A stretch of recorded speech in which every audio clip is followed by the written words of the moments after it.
उधर हरियाणा के रोहतक में छात्रों के दो गुटों के बीच हुई मारपीट में गाड़ी से कुचलने की कोशिश की गई। वहां महर्षि दयानंद यूनिवर्सिटी में छात्रों के उन दोनों गुटों में किसी बात को लेकर कहासुनी हुई और फिर बात इतनी बिगड़ गई कि वो लोग आपस में ही भिड़ गए और उनमें एक गुट के छात्र तो दूसरे गुट को अपनी गाड़ी से कुचलने की कोशिश करते नजर आए।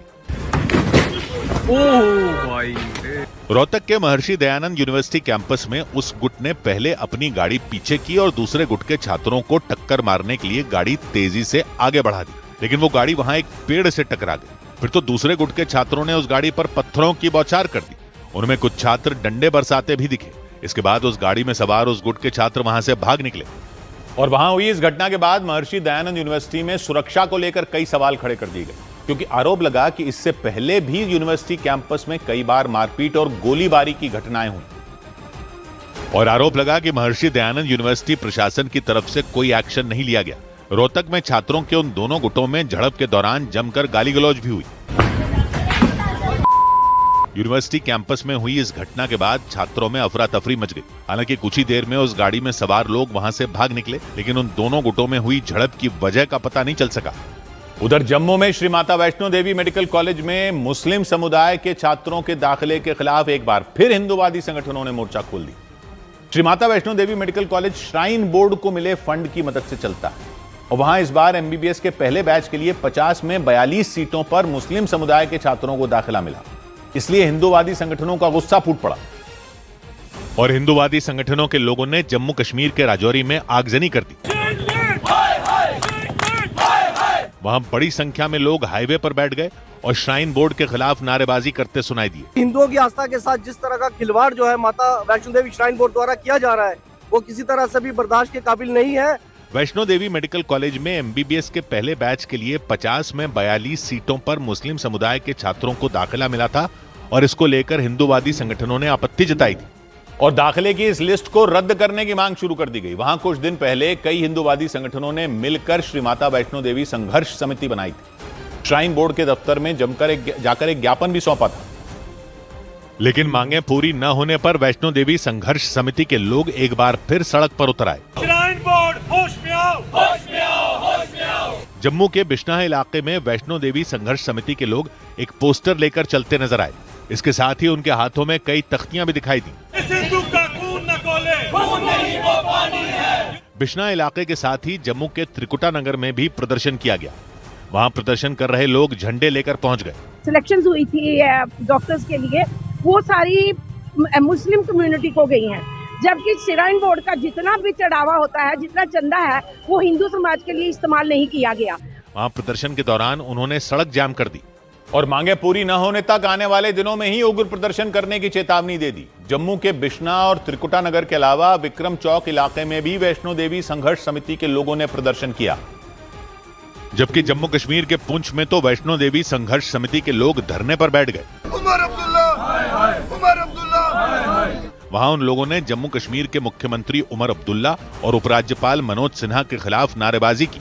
श्राइन बोर्ड अर्थात सनातन का पैसा है। हमारे जितने यात्री लोग आते हैं और विशेषकर जम्मू कश्मीर की अगर इकानमी देखी जाए तो उसमें वैष्णो देवी का बहुत बड़ा योगदान है। अगर वो पैसा हमारा लगा है तो हमारे लोगों को वहां पर एडमिशन मिलनी चाहिए। उन्होंने वैष्णो देवी मेडिकल कॉलेज में 50 में 42 सीटों पर मुस्लिम समुदाय के छात्रों के दाखिले पर विरोध जताया। इसके साथ ही उन्होंने इस मामले में सरकार से हस्तक्षेप करने की मांग की। उधर कांग्रेस नेता पृथ्वीराज चव्हाण ने ऑपरेशन सिंदूर को लेकर विवादास्पद बयान दे दिया। महाराष्ट्र के पूर्व मुख्यमंत्री और कांग्रेस के वरिष्ठ नेता पृथ्वीराज चव्हाण ने ऑपरेशन सिंदूर को लेकर दिए गए विवादास्पद बयान पर माफी मांगने से इनकार कर दिया। उन्होंने दावा किया था कि पाकिस्तान के साथ सैन्य संघर्ष में भारतीय सेना पहले ही दिन हार गई थी। मेरा राइट है, constitution gives me right to ask questions. Congress नेता पृथ्वीराज चव्हाण के ऑपरेशन सिंदूर पर दिए गए बयान पर बीजेपी भड़क गई। बीजेपी ने उनके बयान को सेना के अपमान से जोड़ दिया। उन्होंने देश को शर्मसार किया है और भारत की सेना का अपमान किया है। उन्हें माफी मांगनी चाहिए, राहुल गांधी को माफी मांगनी चाहिए। प्रधानमंत्री नरेंद्र मोदी जॉर्डन और इथियोपिया के बाद पश्चिम एशिया के देश ओमान पहुंच गए। ओमान की राजधानी मस्कट में पीएम का भव्य स्वागत किया गया। प्रधानमंत्री नरेंद्र मोदी ने इथियोपिया की संसद के संयुक्त सत्र को संबोधित किया। ये दुनिया की 18वीं संसद है जहां प्रधानमंत्री मोदी ने भाषण दिया। उन्होंने अपने संबोधन में इथियोपिया को शेरों की धरती बताया। इससे पहले इथियोपिया के प्रधानमंत्री ने उन्हें उनके देश का सर्वोच्च सम्मान दिया। It is wonderful to be here in Ethiopia, the land of lions. I feel very much at home. उधर दिल्ली के नजदीक उत्तर प्रदेश के नोएडा में दो गुटों के बीच जमकर मारपीट हो गई। उस दौरान महिलाओं को भी बेरहमी से पीटा गया। आरोप है हंगामा कर रहे लोगों ने वहां पथराव भी किया और ऐसा लगा कि वो लोग एक दूसरे के खून के प्यासे बन गए। बीच सड़क पर लोग एक दूसरे को पीटते नजर आए। वहां महिलाओं को भी बेरहमी से पीटा गया। वहीं कुछ महिलाएं डंडा लेकर लोगों को दौड़ाती नजर आईं। और फिर दूसरे पक्ष पर हमला करने के लिए कुछ लोगों ने पथराव भी किया। बताया गया कि दो पक्षों के बीच कबाड़ के सामान को लेकर विवाद हुआ और फिर मारपीट तक की नौबत आ गई। इस बीच उत्तर प्रदेश के पीलीभीत में एक गन्ना खरीद केंद्र पर छापेमारी की गई, जिससे वहां हड़कंप मच गया। किसानों ने उस गन्ना खरीद केंद्र के कर्मचारियों के खिलाफ गन्ने का वजन कम बताने और अवैध वसूली करने की शिकायत की थी। और उसी शिकायत के आधार पर विधायक विवेक वर्मा ने गन्ना खरीद केंद्र पर छापेमारी की। उस दौरान वहां धर्म कांटे की पर्चियों के साथ एक कॉपी मिली और उसमें अलग अलग नामों से गन्ने का हिसाब लिखा मिला, जिस पर उन्होंने वहां मौजूद कर्मचारी को फटकार लगाई। क्या हो रहा है? सब लूटमार मची है किसानों के साथ। इसके बाद विधायक विवेक वर्मा ने वहां मौजूद किसानों से भी बात की और गन्ना किसानों की शिकायत सुनने के बाद विधायक विवेक वर्मन ने गन्ना खरीद केंद्र के अधिकारियों को सख्त कार्रवाई की चेतावनी दी। जिम्मेदार लोगों के खिलाफ एफआईआर दर्ज करवाने के निर्देश दिए गए। यानी उन्होंने साफ कर दिया कि शिकायत मिलने पर गन्ना खरीद केंद्र के अधिकारियों और कर्मचारियों पर सख्त कार्रवाई होगी। जो भी कार्रवाई होगी अधिक से अधिक कराई जाएगी। अधिकारियों से मैंने बोला है, सीधे इनके ऊपर एफआईआर बनता है, एफआईआर होगी। और गन्ना समिति के अधिकारियों ने भी जिम्मेदार लोगों पर कार्रवाई का भरोसा दिया। इंस्पेक्शन भेजा जाएगा सहायक चीनी आयुक्त के यहाँ और उस पर जो भी विधिक कार्रवाई होगी वो अमल में लाई जाएगी। बताया गया कि किसानों से लगातार मिल रही शिकायतों के बाद विधायक विवेक वर्मा ने वहां छापेमारी की और उसके बाद अधिकारियों में हड़कंप मच गया।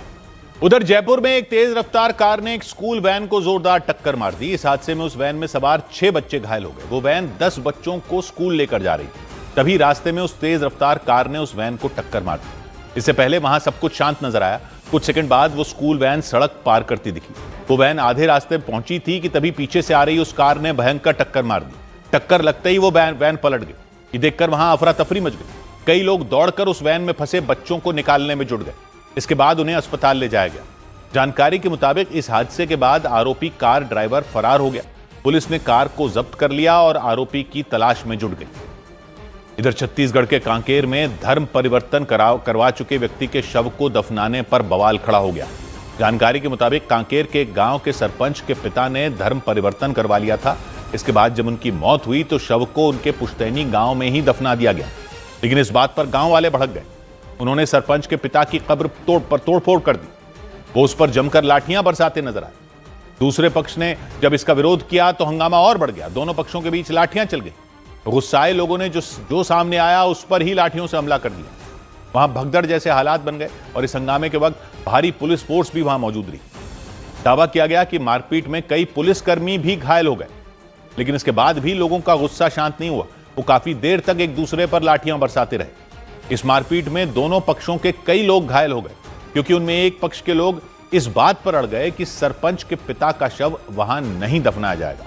सरपंच के पिता ने कई साल पहले धर्म परिवर्तन करवा लिया था।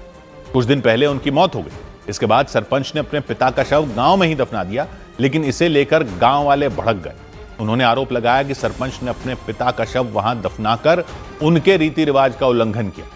इसे लेकर जमकर बवाल भी हुआ। इसके बाद पुलिस ने भरोसा दिया कि शव को वहां से निकाल लिया जाएगा, लेकिन जब ऐसा नहीं हुआ तो गांव वालों ने कब्र पर तोड़फोड़ कर दी। उधर मध्य प्रदेश के खंडवा में महिला कांग्रेस की कार्यकर्ताओं ने मंत्री विजय शाह का पुतला दहन किया। इस दौरान उनकी पुलिस कर्मियों से झड़प हो गई। रतलाम में मंत्री विजय शाह ने लाडली बहनों को लेकर एक विवादास्पद बयान दिया था और इसके खिलाफ कांग्रेस के कार्यकर्ताओं ने जगह जगह पर प्रदर्शन शुरू कर दिया। और खंडवा में प्रदर्शन के दौरान महिला कांग्रेस की कार्यकर्ता पुलिस कर्मियों से भिड़ गईं। खंडवा के केवल राम चौराहे पर कांग्रेस की कार्यकर्ता मंत्री विजय शाह का पुतला जलाने के लिए पहुंची थी, लेकिन पुलिस कर्मियों ने उन्हें रोक दिया। उन्हें खदेड़ने के लिए पानी की बौछार की गई। तभी उन कार्यकर्ताओं ने पानी की बौछार कर रहे व्यक्ति से पाइप छीन लिया। वहां छीना झपटी के दौरान कांग्रेस की कार्यकर्ताओं के साथ खंडवा के एसडीएम भी भीग गए। लेकिन इस छीना झपटी के बाद भी कांग्रेस कार्यकर्ताओं का हंगामा शांत नहीं हुआ। उन्होंने मध्य प्रदेश सरकार में मंत्री विजय शाह के खिलाफ नारेबाजी शुरू कर दी और खंडवा के केवलराम चौराहे पर उन्होंने जुलूस निकाला। वहां कांग्रेस कार्यकर्ताओं ने पुलिस कर्मियों की मौजूदगी में उनका पुतला दहन किया। कांग्रेस कार्यकर्ताओं ने मंत्री विजय शाह पर महिलाओं का अपमान करने का आरोप लगाया। आप कह रहे हैं कि जिन महिलाओं को लाडली लक्ष्मी बहना योजना का लाभ मिल रहा है, वो यदि भारतीय जनता पार्टी के कार्यक्रम में हमारे नेताओं का अभिनंदन करने नहीं पहुंचेंगी तो हम उनकी जांच कराएंगे। शर्म आनी चाहिए। रतलाम में एक कार्यक्रम के दौरान मंत्री विजय शाह ने लाडली बहना योजना को लेकर एक विवादास्पद बयान दिया था और इसके विरोध में कांग्रेस कार्यकर्ताओं ने मध्य प्रदेश के अलग अलग जिलों में उनके खिलाफ मोर्चा खोल दिया। वहां खंडवा के अलावा कई जिलों में प्रदर्शन किए गए। उधर छत्तीसगढ़ के पूर्व मुख्यमंत्री भूपेश बघेल की उप सचिव को गिरफ्तार कर लिया गया। छत्तीसगढ़ के पूर्व मुख्यमंत्री भूपेश बघेल की उप सचिव रही सौम्या चौरसिया को गिरफ्तार कर लिया गया। बताया गया कि ईडी ने 3200 करोड़ रुपए के शराब घोटाले के मामले में पूछताछ के लिए उन्हें बुलाया था, जिसके बाद उन्हें गिरफ्तार कर लिया गया। महाराष्ट्र सरकार में मंत्री और बीजेपी नेता नितेश राणे ने एक कार्यक्रम के दौरान दावा कर दिया कि आई लव महादेव बोलने वाला ही मुंबई का मेयर बनेगा। उन्होंने बिना नाम लिए मुस्लिम समुदाय के लोगों को पाकिस्तान चले जाने की नसीहत दे दी। आई लव महादेव मानने वाला ही व्यक्ति मुंबई का माहौल बनने वाला है। बाकी आई लव वाले पाकिस्तान इस्लामाबाद में गेट आउट हो जाए, कोई रोकेगा नहीं। हमको वैसे मुंबई में गंदगी नहीं चाहिए। उत्तर प्रदेश के मथुरा में बांके बिहारी मंदिर में नई व्यवस्था लागू करने से विवाद हो गया। वहां हाई पावर्ड कमेटी ने श्रद्धालुओं से माला और प्रसाद लेकर बिहारी जी को भोग लगाने वाले भंडारियों को हटा दिया। उसकी वजह से लोगों ने मंदिर में अव्यवस्था फैलने का आरोप लगाया।